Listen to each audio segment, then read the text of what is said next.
The 7th Annual State of Education in Georgia Conference was held today and featured a former UGA professor, Richard Ingersoll. Ingersoll delivered the keynote address, which focused on the changing face of the teaching force.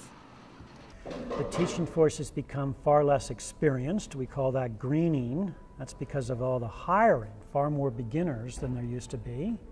The teaching force, it was always women's work. It's become even more so. So the percentage of teachers that are female has steadily gone up over the last 30 years. Ingersoll also discussed the racial and diversity disparity in the teaching field, as he mentioned that the teaching force doesn't look like America. There's actually been a rapid diversification. There's been a real surge and increase in the numbers and percentages of minority teachers. But the big the downside of this is that minority teachers also have higher quit rates.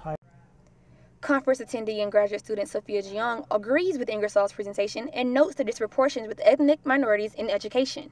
There's been investments to increase the ethnic minority teachers in the teaching force, but it's really clear that the distribution of these teachers are kind of disproportionately distributed throughout where the teachers are needed.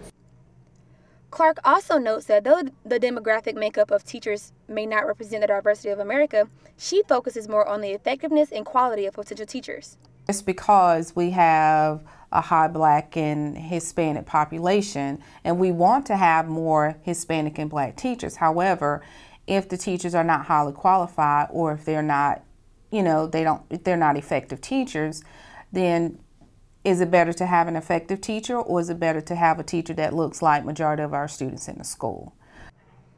The conference also included other workshops as well as speeches from candidates for state superintendent. Brianna Watts, Greater News Source.